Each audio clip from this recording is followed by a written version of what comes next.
하나님 말씀은 요한복음 14장 25절부터 31절까지입니다. 요한복음 14장 25절부터 31절까지 함께 합독하시겠습니다. 시작. 내가 아직 너희와 함께 있어서 이 말을 너희에게 하였거니와 보혜사 곧 아버지께서 내 이름으로 보내실 성령 그가 너희에게 모든 것을 가르치시고 내가 너희에게 말한 모든 것을 생각나게 하시리라. 평안을 너희에게 끼치노니 곧 나의 평안을 너희에게 주노라. 내가 너희에게 주는 것은 세상이 주는 것 같지 아니하니라. 너희는 마음에 근심도 말고 두려워하지도 말라. 내가 갔다가 너희에게로 온다 하는 말을 너희가 들었나니 나를 사랑하였다면 나의 아버지께로 감을 기뻐하였으리라. 아버지는 나보다 크신 민이라. 이제 일이 이루기 전에 너희에게 말한 것은 일이 이룰 때에 너희로 믿게 하려 함이라. 이후에는 내가 너희와 말을 많이 하지 아니하리니 이 세상 임금이 오겠습니다. 그러나 저는 내게 관계할 것이 없으니 오직 내가 아버지를 사랑하는 것과 아버지의 명하신 대로 행하는 것을 세상으로 알게 하려 함이로라. 일어나라 여기를 떠나자 하시니라. 아멘. 27절에 나의 평안을 너희에게 주노라. 그래서 나의 평안을 주노라라는 제목으로 함께 말씀을 나누겠습니다. 평안이란 것이 무엇일까요? 평안. 평탄한 거죠. 평탄하고 그냥 잔잔한 것, 어떤 흔들림이 없는 것, 이런 것을 생각할 수 있겠습니다. 그래서 사람들이 일상생활 속에서 자기의 평안을 찾는 방법이 다양합니다. 지금 제가 말하는 것은 영적인 것은 아니고 일반 사람들의 생활 속에서 좀 바쁘고 힘든 상황, 또 여러 가지 갈등과 여러 복잡한 환경 속에서 조금 평안을 찾기 위해서 찾는 방법들이 각각 다르죠. 취미생활이 각각이듯이 어떠한 분들은 산을 통해서 아주 힘든 정말 등산 험로를 오르시는 분도 있고 또 가벼운 산을 둘레길을 걷는 그런 산을 통해서 약간 자기만의 어떤 여러 가지 스트레스를 해소하고 또 평안을 찾는 방법도 있습니다. 그러나 저 같은 경우는 산을 찾더라도 그렇게 이제 걷는 방법을 택하지 않고 되도록이면 좋은 곳에 한 곳에 앉아서 경치를 보면서 좀 마음을 다스리는 그러한 것을 좀 택하죠. 하지만 그것이 온전히 평안을 찾는다라고 보기가 어렵습니다. 아주 이제 개혁이 터지기 2, 3년 전에도 여러 가지 복잡한 일이 좀 많이 있어서 목사로서는 다른 사람에게 상담을 하기가 어려워요. 상담을 요청을 많이 받긴 하는데 우리 자신이 복잡하고 어려운 일이 있을 때 상담을 할 대상이 별로 없어요. 물론 하나님께는 기도하고 혼자 고민하지만은 함부로 또 같은 동료인 목사님 또는 선배 목사님들에게 터놓기도 쉽지 않은 거예요. 그 방법이 뭐냐면은 그것을 혼자 해결해야 되는데 쉽지 않아서 한동안 좀 일정이 좀 빠지게 되면은 서울에서는 좀 여러 군데가 있지만 특히 양평 쪽으로 혼자 나갑니다. 차를 끌고 혼자 나가서 혹시 정약용 생가 가보신 분 있으세요? 정약용 생가? 거기 우리가 삼봉리 가는 길 아시잖아요. 거기 가시기 전에 중간에 빠지는 길이 있는데 정약용 생가 쪽에 가면은 그 한강 공원이 있어요. 거기를 몇 번 이제 교구장들하고 가보고 했지만 혼자 그곳을 가서 한강을 바라보면서 마음을 다스리죠. 하지만은 돌아올 때는 똑같이 쓸쓸함을 갖고 다시 돌아오게 되죠. 이런 방법도 있고 어떤 분들은 강태공처럼 그 많은 물고기를 잡아서가 아니라 낚시를 통해서 마음을 다스리고 하는 분들도 있더라고요. 저는 낚시가 굉장히 힘든 것 같아요. 시간을 때운다는 굉장히 힘든 것 같아요. 돌아올 때는 막 이 온몸에 그냥 모기 물린 짝꿍만 잔뜩 한 그 청년 시절 경험하고 있습니다. 하여튼 이러한 방법으로 또는 여러 가지 취미 생활 있잖아요. 뭐 풋살이라든가 뭐 보울링이라든가 이런 운동을 통해서 또 하시는 분들도 있고 여러 가지로 이제 자기만의 어떤 스트레스를 해소시키고 평안을 찾으려고 노력을 하잖아요. 평안이라는 것은 뭐냐면 근심 걱정을 잃어버리는 이제 내 안에서 바깥으로 뿜어내면서 내 안에서는 근심 걱정을 갖지 않고 잠시나마 이렇게 없애버리는 것이 평안함이라고 할 수 있겠죠. 근데 이제 이 주님께서 이 말씀을 하실 때에는 십자가에서의 죽음을 바로 앞둔 상황이거든요. 그리고 제자들이 보았을 때에 과연 선생님이신 예수께서 평안하다고 할 수가 있는가? 육체적으로 봤을 때 그렇지 않은 것 같아요. 귀한 대접을 받는 것도 아니고 또 잠자리가 좋은 곳, 좋은 숙소에서 주무시는 것도 아니고 또 식사를 다른 백성들이 먹는 것과 다르게 차별되게 더 좋은 것을 먹는 것은 아니에요. 똑같이 오병이어의 이적을 통해서 보듯이 똑같이 서민들이 먹는 음식을 함께 나누어 먹기도 했고 심지어 식사를 거를 때가 더 많았어요.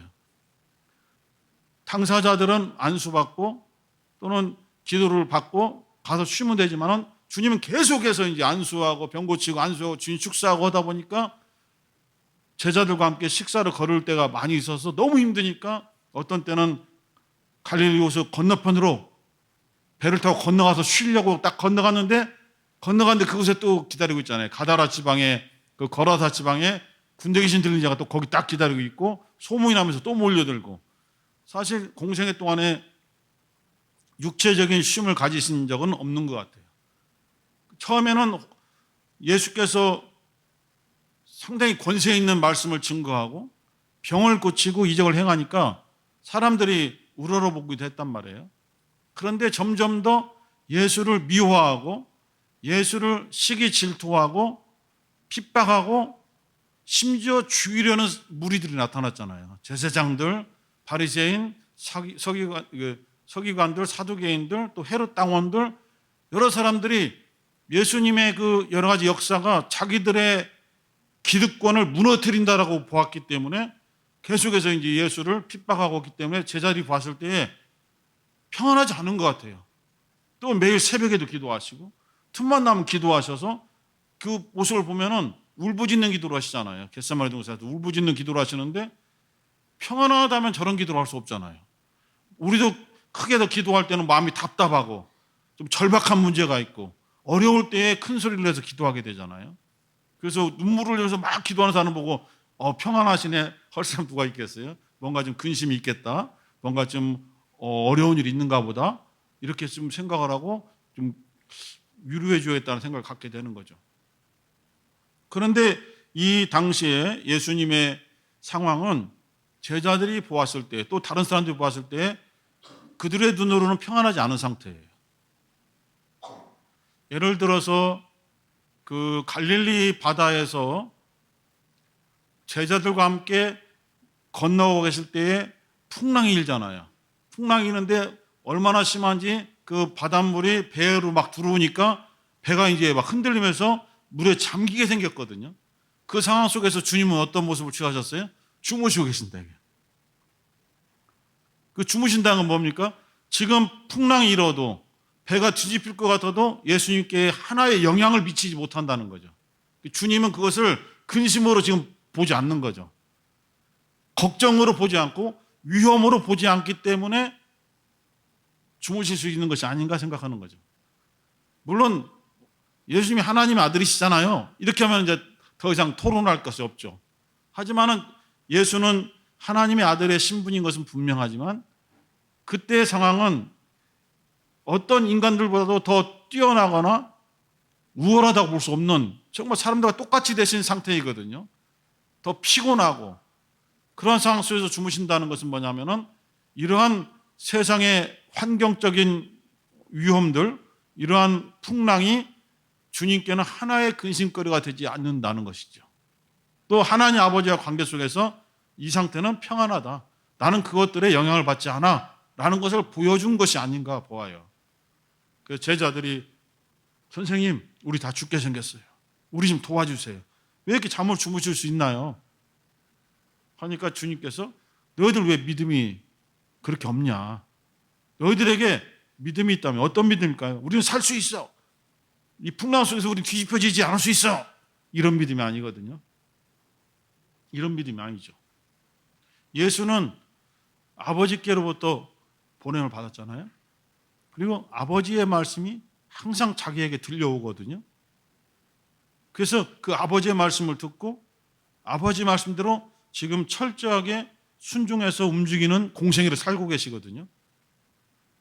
그래서 하나님 아버지와 관계할 때에 다른 것들이 눈에 들어오지 않는 거죠.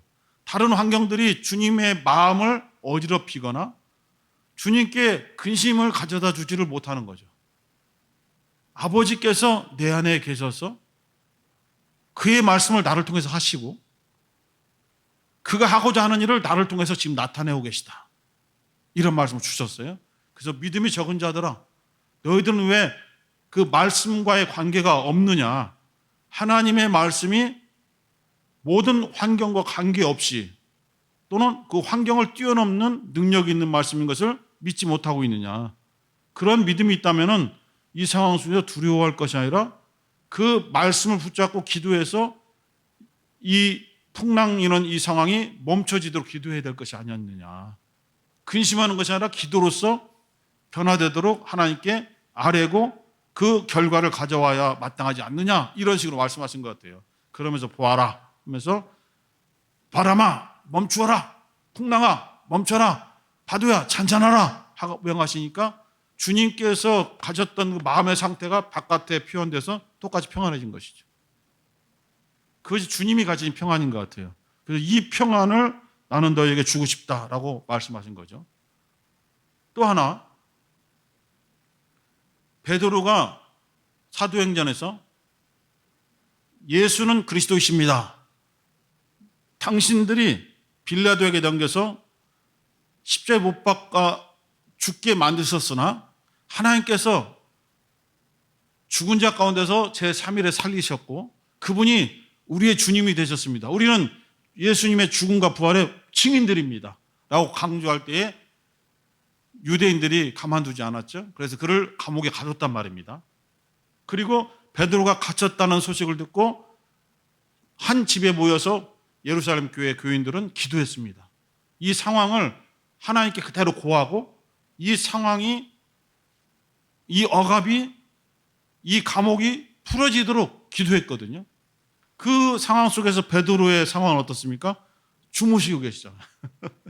자고 있단 말입니다. 그 상황 속에서. 너무 피곤해서 주무셨을까요? 옥문이 열렸는데도 변화가 없어요. 그냥 자고 있어요. 그래서 하도 안 일어나니까 천사가 발로 옆구리를 팍 차잖아요. 그때서 일어나잖아요. 무뎠다. 감각이 무디다. 그런 건 아닌 것 같아요. 이 감옥에 갇히기 전부터 하나님 말씀을 증거할 때, 예수님은 그리스도시다라고 증거할 때부터 그의 이 마음속에는 이미 평안이 있는 거예요. 그 제장들에게 잡혀가서 고문을 받아도, 채찍에 맞아도, 육체는 힘들고 피가 나고 곧 통증이 몰려오지만은 마음속에는 여전한 주님이 주신 평안이 그에게 있는 거죠. 그래서 세상 거리에서 움직이면서 복음을 증거하나 또는 감옥에 갇혀서 꼼짝 못하고 있으나 그 육체적인 환경의 제약 때문에 마음의 평안이 흔들리지 않았다는 거예요. 그걸 보여주고 있는 거죠. 그러니까 그런 상황 속에서 잠을 잘 수 있었다는 거죠. 뭐 다른 해석도 있겠지만은 일단 그렇게 받아들입니다. 그리고 바울 사도는 여러 위험에도 처했고 또 로마의 감옥에 갇혀서 서신서들을 많이 쓰잖아요. 그 중에 이제 하나의 빌립보서도 있습니다만은 빌립보서는 기뻐하라 이것이거든. 기뻐. 여러 말씀이 있지만 중요한 거는 기뻐하라. 내가 다시 말하노니 기뻐하라. 주 안에서 기뻐하라. 지금 바울은 감옥에 갇혀 있거든요. 본인이 기뻐하셔야지. 제 다른 성도들이 할 때 본인은 갇혀서 꼼짝도 못하면서 왜 우리 보고 기뻐하라고 하느냐 할 수 있습니다. 하지만은 바울이 빌립보서를 4장 4절로 6절까지 특별히 이제 주 안에서 기뻐하라 소리를 하셨는데, 그때 감옥에 갇혀 있지만은 그 감옥에 갇혀 있는 제약이, 환경의 억압이 바울의 평안을 전혀 흔들지 못한 거예요. 바울의 마음속에 있는 기쁨을 전혀 흔들지 못한 거예요. 그래서 바울이 봤을 때는 세계를 돌아다니면서 전도를 하든 감옥에 갇혀 있든 육체적인 제약은 있지만은 마음에 제약이 없다는 거예요. 마음에 억압이 없다는 거예요. 똑같이 기쁨을 가지고 있다는 거예요. 그 기쁨을 가지고 너희들은 육체적으로는 자유하나 너희들은 지금 억압되어 있다. 기뻐해야 된다. 기뻐해야 된다. 억압되지 말고 너희들의 평안을 기쁨으로 표현해야 된다. 를 이 빌립보서를 통해서 증거하고 있습니다. 그렇게 봤을 때에 옥에 갇혀있던 베드로도, 또 옥에 갇혀서 편지를 쓰던 바울도 주님께서 오늘 주고자 하시는 나의 평안, 주님의 평안을 이미 소유하고 있다는 것을 알 수 있죠. 그 전에 1992년도 10월 28일 아시죠? 휴거 사건. 이장님 목사 아시죠? 그때 저는 성락교회 청년부 전동사였거든요. 전도사였어요. 그때는 매주 수요일마다 새벽 2시, 3시까지 막 철야를 했거든요. 막 1000명씩 모이면서. 그때 이제 이 이장님 목사의 그런 휴거, 다미선교회잖아요. 그거 터지면서 우리나라 기독교뿐만 아니라 전체가 다 흔들렸잖아요. 그래서 피디수첩에서 막 추적하고 막 굉장했거든요. 근데 이장님 목사는 그 1992년도 10월 28일 휴거 당일로부터 거꾸로 3개월 전에 이미 구속당했어요. 구속. 왜 구속당했냐면은 성도들을 미혹해서 그 당시 34억에 넘는 돈을 편취했다라는 제목으로 이미 3개월 전에 감옥에 갇혀 있는 상태였었어요. 감옥에서 10월 28일을 보는 거죠. MBC라든가 KBS 모든 이 방송들이 카메라를 들고 생중계를 했잖아요. 10월 28일 0시가 땅 되면은 휴거한다고 해서 그들이 다미성교에 모여있는 곳에 가서 취재를 했거든요. 그런데 어떻게 했습니까? 휴거가 안 됐잖아요. 1시간, 2시간 기다려 휴거가 되지 않았잖아요. 그래서 엄청난 멘붕에 빠지기도 하고. 그런데 그 다미성교회를 주도했던 이장님 목사는 감옥에서 그 시간에 주무시고 계신다 이거예요. 주무시고. 평안해서 주무셨어요? 아까 베드로처럼 평안해서 주무셨어요? 왜 기자가 물었습니다. 저기에 혹시 이제 보고 싶은 사람은 꼬꼬무 아시죠? 꼬꼬무 SBS인가? 꼬리에 꼬리를 무는 이야기. 예, 그걸 압축한 내용들이 나와 있어요. 취재한 내용도 있고 실제로 당신은 10월 28일 0시에 휴거된다고 했던 다미성교회 목사인데 지금 주무십니까? 했더니 잠이 오는데 자야죠. 이렇게 대답하는 거예요. 실제 인터뷰가. 잠이 오는데 자야죠. 나중에 보니까 10월 28일 휴거를 이장님 목사는 믿지 않았다고 본인이 얘기했어요. 휴거 자체를 믿은 것은 안 믿은 것은 아니고 휴거를 주장했지만은 10월 28일 것은 누가 주장했냐면은 어린 소년이 있죠. 다미성교회 태동이 됐던 어린 소년이 있어요. 초등학생 어린 소년. 그 소년이 예언한 시간이기 때문에 그것이 확 퍼져가면서 이게 촉발이 된 거죠. 우리처럼 이 성경 말씀을 잘 알게 되면 분별할 수 있는데 한국 기독교인들이 그 당시에는 성경 말씀을 깊이 사모하지도 않았고 그냥 어떤 목사님이나 특히 기도원의 어떤 기도원장들이 막 뭐라고 하면 거기에 완전히 억압돼 갖고 그냥 믿는 거죠. 그런 상태였거든요. 근데 이 어린 초등학생이 갑자기 방서라고 들어보셨어요? 방서? 방언을 말하는 것처럼 방서를 쓰는 거예요. 영의 글씨를 쓰는 거예요. 아무도 몰라보죠. 그러나 이 아이만 이거 자기가 쓰고 자기가 해석한단 말입니다. 읽고. 거기에 이장님 목사가 그런 신통한 능력이 있나요? 없죠. 다른 목사님들이 신통한 능력이 있나요? 없죠. 없으니까 무서워하는 거, 두려운 거예요. 하나님이 이 어린 소년을 통해서 계시했다고 그때 받아들일 수밖에 없고 반박을 할 수 있는 성경적 지식과 믿음을 가지고 있지 못해요. 이장님 목사뿐만 아니라 모든 한국 기독교 목사들이 아니라고 막 주장을 하지만은 강력하게 나서는 사람이 별로 없어요. 왜? 무서우니까. 진짜 뭐 어떻게? 진짜 그 어린 소년에게 진짜로 주님께서 계시했으면 어떻게? 그것 때문에 막 두려워하는 거예요. 그 어린 소년이 방서를 쓰면서 10월 28일 날 0시에 주님이 재림하신다라고 이 어린 소년이 얘기를 한 거예요. 이장희 목사는 이 어린 소년을 말을 듣고 공식적인 어떤 메시지 중간 전달자가 된 것이죠. 그래서 이제 그 당시에 저희들은 10월 28일 0시에 뭘 하고 있었냐면 청년부 전도사로서 철야 중이었어요. 이게 기독교 베레아 복음성과 청년회가 있잖아요. 거기 현장에서 철야를 하고 있는 중이었어요. 그 당시 청년회장 누구라고 말할 수 없지만은 지금 목사님 되셨지만은 청년회장이 그날 0시에 결혼식을 했어요. 실제로. 내가 그걸 칭찬해주고 싶진 않아요. 왜냐하면은 양가 부모나 친척들은 그 시간에 어떻게 와요? 0시에. 밤 12시인데. 근데 자기는 그것을 아니란 것을 깨부시기 위해서 자기는 하겠다는 거예요. 그렇게 하신 분이 이제 있어요. 그리고 제가 전사 그 당시에 수석 부목사였던 K 목사님이 그 다미성교회에 연루가 되어서 성락교회 목회자들과 성도들 데리고 나갔죠. 나는 그 예배 시간에 얘기했었어요. 예배 시간에 나는 지금 1992년 10월 28일 휴거를 난 믿는다. 나는 이것에 대해서 두려운 마음으로 믿는다. 그렇기 때문에 이것을 반대하고 함께하지 않는 이 교회에 있을 수 없다 하고 K 목사님이 나가서 우르르 나가고 상당히 그때 성락교회가 흔들렸죠. 그 당시 저는 전사로 있었고 저는 아무 영문도 몰랐죠. 이러한 상황 속에서 과연 저는 이제 무엇을 얘기하려면 그 당시에 주무시고 계셨던 이장님 목사가 평안한 거냐? 이걸 평안한 것이 아니죠. 자기는 안 믿었기 때문에 잔 거다 이거예요. 그 믿지 않았다는 거예요. 자기는 그 시간에.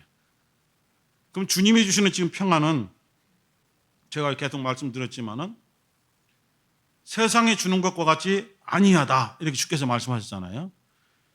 평안에는 두 가지가 있다고 봅니다. 하나는 이 이스라엘 히브리어 말로 평안이 뭡니까? 샬롬이거든요. 그래서 인사할 때 항상 샬롬 하잖아요. 선지자가 와서 뭐라 너 지금 평안하뇨? 묻잖아요. 너 평안하뇨? 또 어떤 그 여자 성도가 와서 평안하세요? 이렇게 항상 평안을 묻잖아요. 지금도 인사가 평안이잖아요. 샬롬 이러잖아요. 그런가 하면은 이 당시에 다른 평안이 있는데 팍스입니다. 팍스. 영어로 오면 peace, 평안. 로마 팍스. 로마 팍스나라고도 하잖아요. 로마 팍스가 뭐냐면 이 당시에 지배하는 나라가 로마잖아요. 그래서 평안은 로마의 평화다. 온 세계의 평안은 로마로부터 나온다라고 주장하는 거예요. 로마가 주장하는 평안은 뭐냐면 군사력으로, 압도적인 군사력으로 짓밟아 버리는 거예요. 근심이 있고 걱정이 있고 소유가 있는 곳에 가서 그냥 군대로 쓸어버리는 거예요. 그 로마 군단이 뜨면은 다 초토화되잖아요. 초토화되고 아무도 봉기하지 못하도록, 아무도 데모하지 못하도록 완전히 짓밟아 버리는 거예요. 죽여버리는 거거든요. 그래서 이 군사력으로 지배하여 로마 황제를 너희들이 신으로 믿고 그를 섬기고 그를 따른다라고 인정하면은 너희들의 나라는 평안이다. 더 이상 너희들에게 압박하지 않겠다. 이게 로마의 평안, 로마 팍스나예요. 조금이라도 소득이 있으면 그냥 그 군대로 그냥 짓밟아 버리거든요. 그 로마 팍스나 이게 영원할 줄 알았지만은 예수 그리스도에 의해서 깨져 버리잖아요. 그럼 샬롬은 뭐냐? 영혼의 평안이거든요. 심령의 평안. 주님께서 이 말씀하실 당시에도 로마 팍스나 로마의 팍스, 로마의 평안이 세상이 주는 평안이에요. 세상이 주는 이런 군사력으로 인한 힘에 의한 평안이 아니라 나는 너희에게 다른 평안을 너희에게 주고자 한다. 내가 가지고 있는 평안이다. 그러므로 이 평안을 받으면 너희는 마음에 근심도 말고 두려워하지도 말라. 이런 말씀 주셨어요. 주님께서 부활하시고 제자들 처음 만났을 때 하신 인사가 무엇입니까? 평안할지어다. 첫 마디가 평안할지어다. 두려워하지 마라. 나 안에 있는 평안을 가지고 너희들이 있는 곳에 오지 않았느냐. 내가 이곳에 있으므로 너희들은 두려워하지 말라. 평안하라. 이 말씀을 주시는 거예요.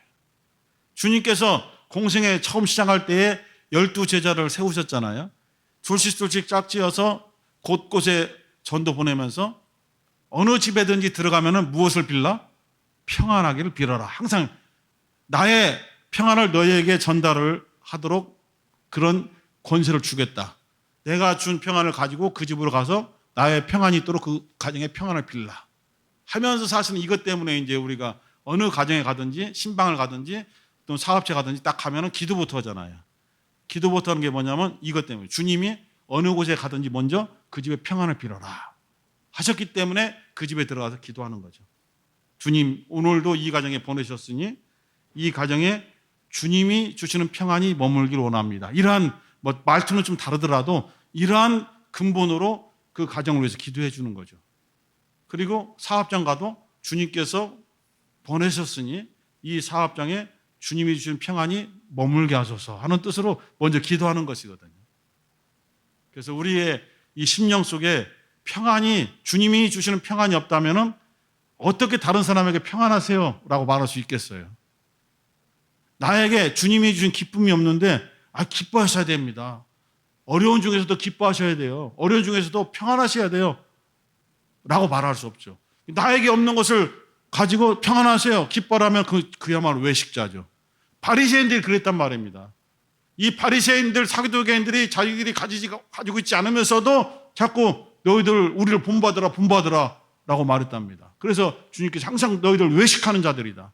화인 맞을 것이다 하신 거예요.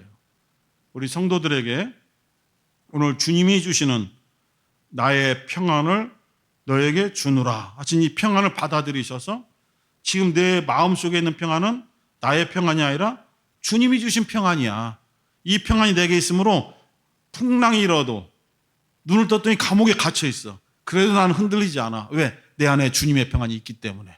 이 평안이 있으면 정말 환경을 이길 수 있습니다. 주님이 주신 평안이 있으면 아무리 환경이 어려워도 그것 때문에 무너지지 않아요. 주님께서 원하시는 건 바로 이 평안이에요. 이 평안이 있기를 주님의 이름으로 축원합니다. 함께 기도하실 때 우리에게 주님이 주신 평안이 항상 충만하게 도와주시고 주님이 주신 평안을 함께 나눌 수 있는 믿음과 능력도 더하여 주소서. 주여 한번 부르시고 기도하겠습니다. 주여.